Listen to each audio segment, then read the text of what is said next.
We're at 121. This is Brooke nicely, Fast French Fade. As we get back to it. All right, Brooke, come on. Come on, Brooke. Good turn at one. Other one there. Let's hustle. Come on! Oh. How about a 15, a 7.25?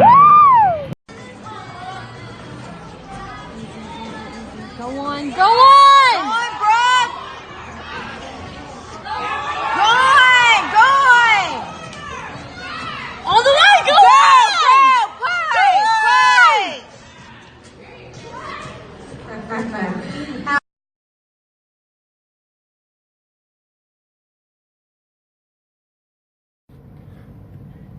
Hi everyone, welcome back to Talk Between the Timers. We're your hosts, Reed Dale and Brooke Nicely.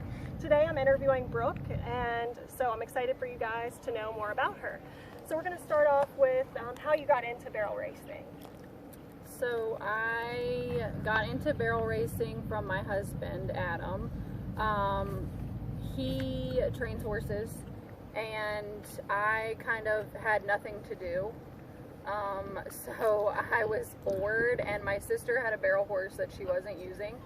So I talked her into letting me take it, and I knew nothing about it at all, just that you run around 3 barrels, and that seemed like pretty easy. She was like the size of a pony, and she was old as dirt. I fell off of her like 3 times in 1 week because I was taking her to the right barrel first. My sister neglected to tell me that she went left, and it was an experience, and so that's kind of how I got started. I ran her for about a year until I got my other horse Roni. She was a 4-year-old then, and I kind of lucked into her, and that's kind of where it evolved from there. And so you were talking about how your husband trains horses, and y'all's facility or farm you call Nicely's Performance Horses. Would you want to talk more about that and what y'all kind of do on a daily basis there? I know you said you had over 30 head of horses. Yeah, so he's the trainer. I do not claim to be a trainer whatsoever. So he takes horses in to break them. He works with problem horses. He has backgrounds in cutting, and barrel racing is what he did when he was young. So pretty much anything he wants to do. Adam is videoing us, and he is like, my daughter usually is videoing these videos, and he is eating pizza. He's dropping things and picking them up slowly. So if we giggle, it's his fault, and this is why. Okay. So, man behind the camera is the horse whisperer. Yes. Does all the training. I keep up with the books, and I help water, feed. Occasionally I will lunge horses for him, or unsaddle, wash horses, just kind of whatever he needs. Kind of keep it going along, making his job a little bit easier. So tell me more about your horses, the ones that you specifically run and use the most. So first I have Dooley, Fast French Fame.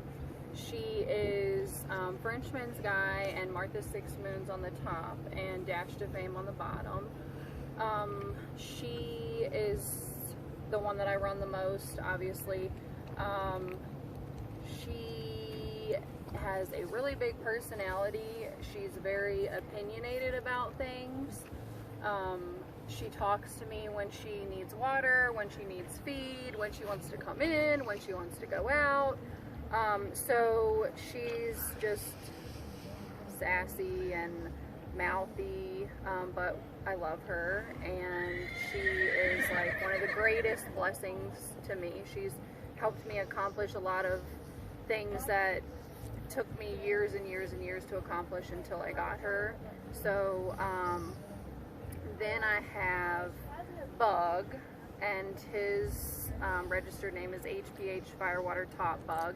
He's 6 this year, and my husband has trained him from the ground up. We got him when he was a weanling from Maryland, and he's really special to us because we went to Maryland to get him and his half-sister with my friend who passed away, Katie Cook.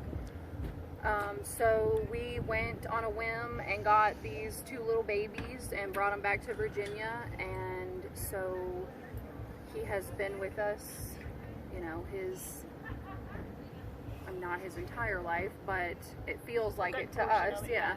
And we love him. He we recently started taking him to rodeos this year. My husband does phenomenal on him. So we're really excited about him. And then I also have Tomato, Biggins Packin' Sixes, who I've leased out for the year, but I've had her the longest between the 2, and she is like my favorite pair of blue jeans. She just fits me really well, and she's a really cool horse too to have. So yeah. So we were talking about the loss of your friend Katie, and it's also about Dooley, and I don't know if everybody knows about your kind of tragedy to triumph between losing your best friend, and you also broke your arm riding this mare, and talk a little bit about those things that brought you to where you are now. So in 2016 was a really impactful year for me. I bought Dooley in April, and was so excited. I had had her for about 6 weeks, and I got on her one morning and was literally just going to walk her around my arena.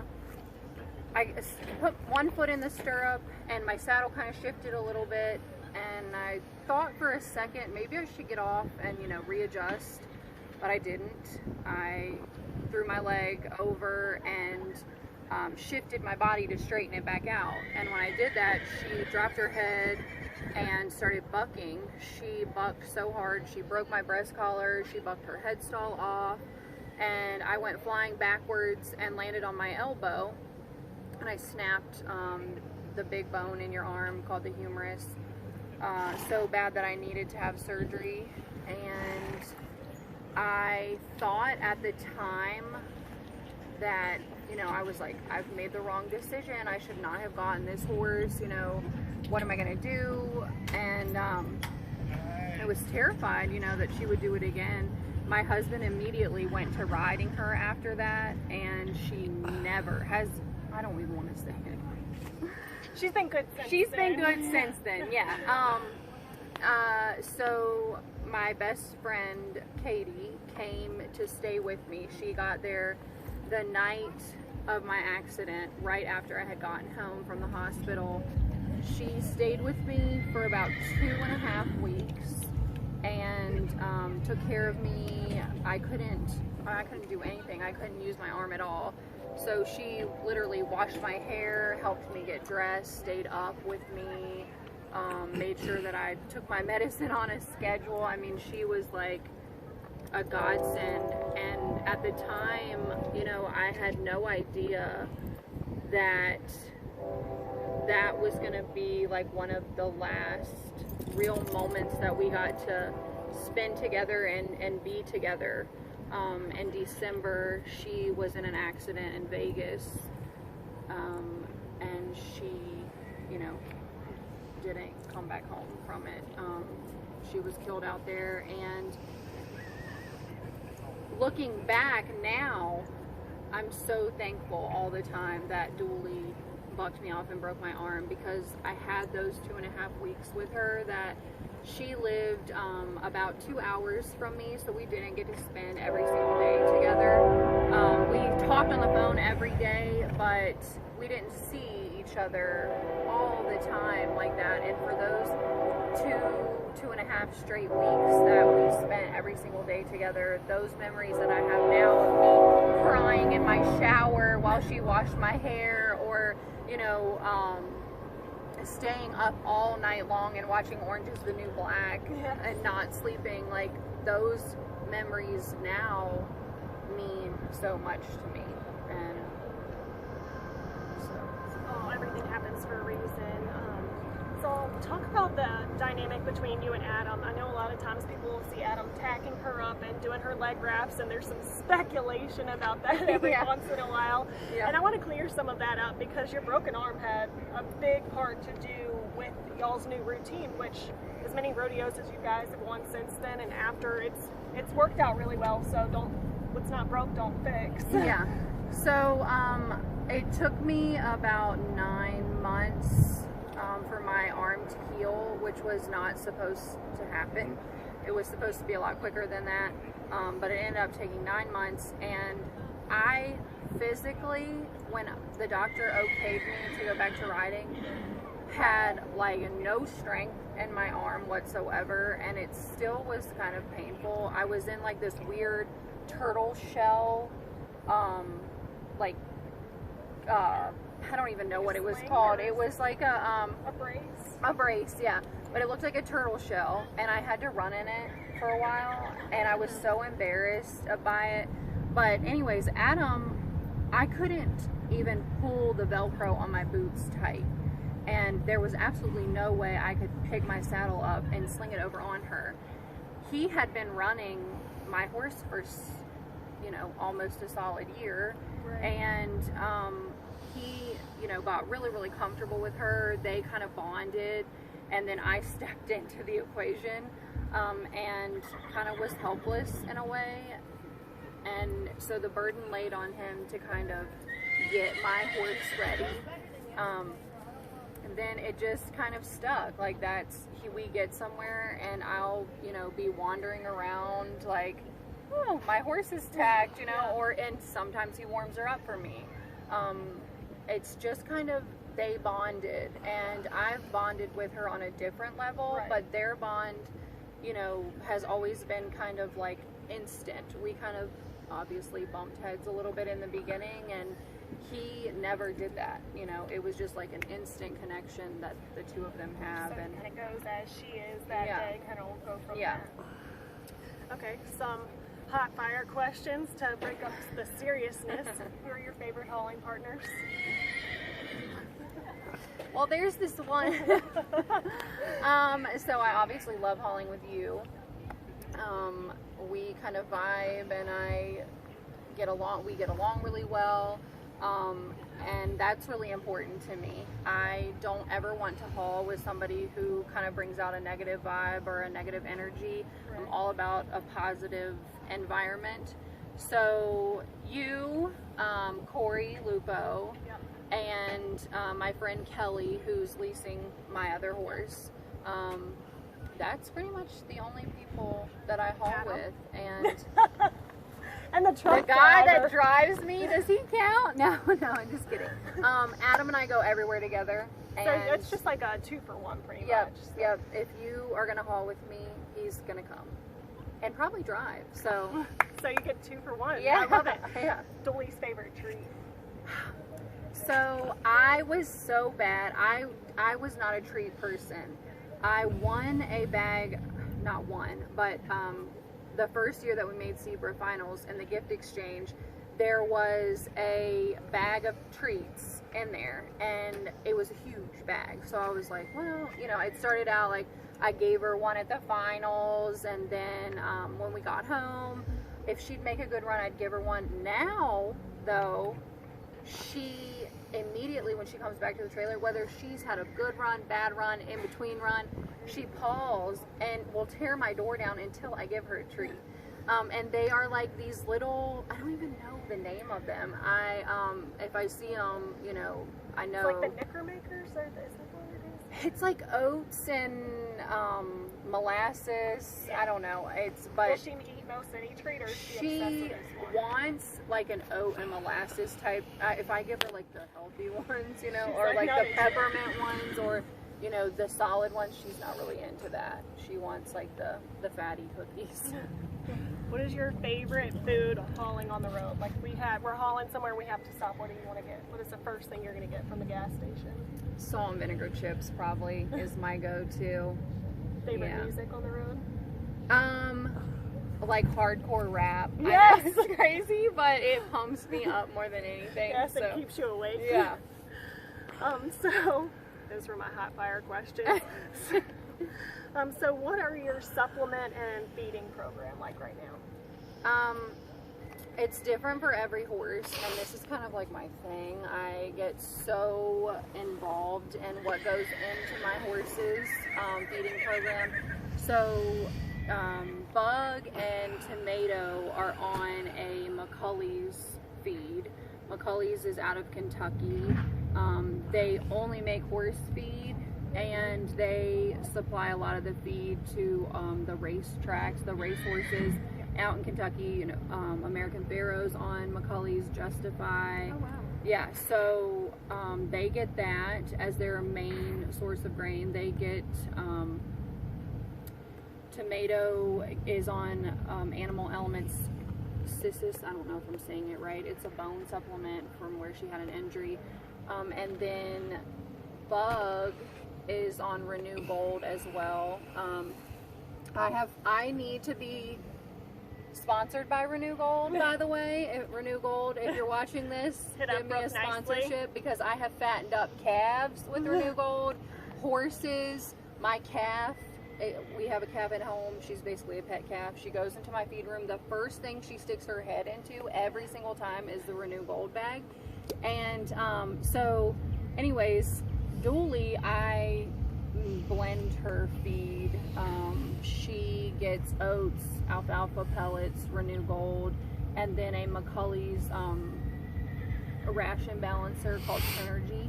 And I have been super impressed with that. She wasn't really doing well on a lot of processed grains, and I haul her so much, she was kind of getting ulcery, and so I was like, what can I do? So I researched, and that became, you know, pretty common type of thing for horses that are more susceptible to ulcers. As far as supplements go, I just recently started using Cox Vet Lab supplements, and I'm really happy with them. Oh, great. So talk some about the tack you use and bits that you love. I love a 5-star pad, CSI pads. Those are my 2 favorite pads. As far as saddles go, Triple Creek is my go-to. I have 2 of them, and I love them the most of anything that I've ever had. I've gotten rid of everything to get 2 of them. And they're not that expensive, you know. Right. They're nice made, but they're not, you know, like $4,000 saddle. Right. And then I really like Iconoclast boots. I like the extra tall hinds because they come up high, and I feel like they give them extra support. As far as bits, all my horses typically run in an O-ring snaffle. Sometimes I'll run Dooley in a 5-bit if she's getting kind of strong with me. At home, I work her in a gag on the pattern. If I'm just doing, you know, some dry work, I work her in a hack.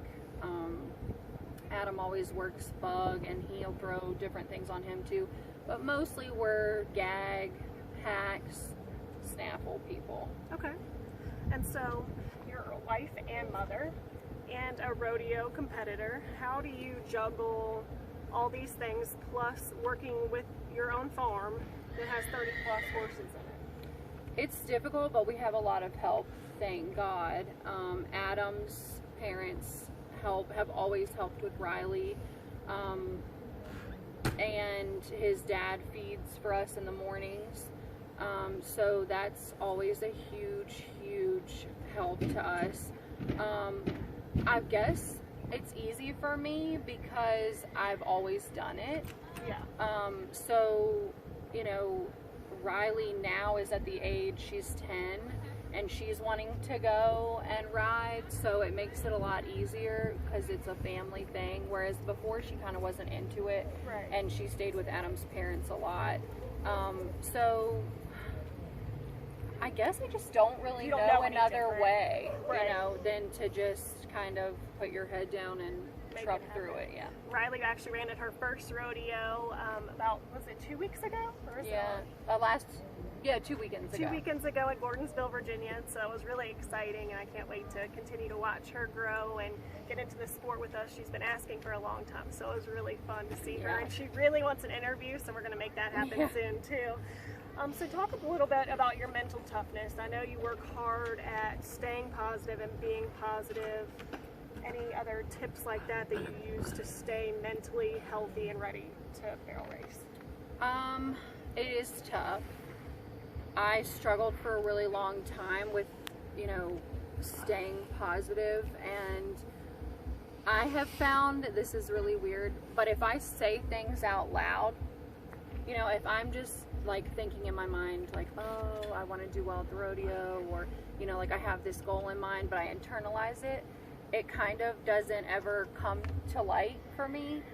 And I have realized that if I say things out loud, even if nobody's listening, but I always try to make at least like someone listen to me, like where were we? At the beach rodeo, whatever it was, there was spurs to be won. Yeah. Brooke said, sorry y'all, may as well go home. I'm winning the rodeo tonight. And she did. It was so funny. I just loved it. But And it doesn't always happen like that, but I have found, like, if I'm at home in the shower or something, I'll talk to myself a lot out loud just to kind of hear myself say it, and to just kind of reiterate it for myself.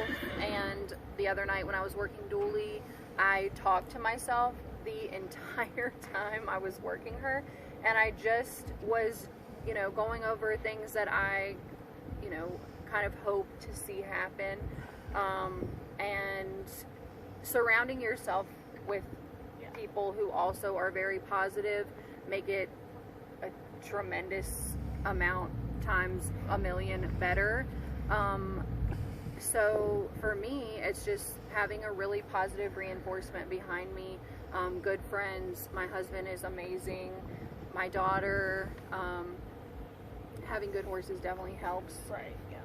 But even those good horses sometimes have bad runs, and just being able to say, on to the next one, we get to go somewhere else and try again. So that's kind of what And I love what you said about saying it out loud, because that is so true. So many people write things down or think them, but they don't say them, and I think saying them does sometimes bring it to life. And like you said, you may not win every time you say this, but you're still building yourself up for the next one. You have to have, I know everybody talks about barrel racing is so humbling, but I think it takes a very confident person to be a barrel racer. And for me, that's not, going around and rubbing it in your face that I'm better than you. It's having the confidence in yourself to say, I can do these things, and I will try to do these things. So I think confidence is so key. Yes, definitely. I totally agree. So what are some of your 2019 goals, and also your future plans for rodeoing or anything like that? Every year I make a goal sheet. I've already crossed a couple goals off of it for this year. One of the big things, I think the top of the list, was to have Bug place at a rodeo this year, and he did that the first rodeo that I took him to, and he got third, but it was like he won it for me. I mean, it was like bigger than if he would have won it, I feel, so that was one. And I wrote down some other goals, but really at this point I don't have any goal in mind other than to just keep staying positive and kind of rolling with the ball a little more. Sometimes when I make a specific goal, like last year I wanted to be top 5 in the Zebra finals going in, and I put so much pressure on myself that when I would do bad, I would be like, well, that's it, I'm never going to reach this goal because I just had a bad run. So this year I've kind of taken it down a notch and just said, you're taking rodeo to rodeo. I think that's a really smart way to do it. Like, you may have certain things in mind, but you're just focusing on each one individually, making it the very best you can possibly be, so you don't get disappointed by something or overly emotionally Caught about up. anything. Yeah. Yes, because it is so easy to get emotionally caught up in these I horses. did last year so many times. I had so many breakdowns, and the season is early, so those breakdowns may still come. But I have just been really trying to reset my mind a little bit and thinking, you know, bad runs are definitely inevitable. They're going to happen, but you've got to keep moving forward. If you let it drag you down, you're going to keep having those bad runs.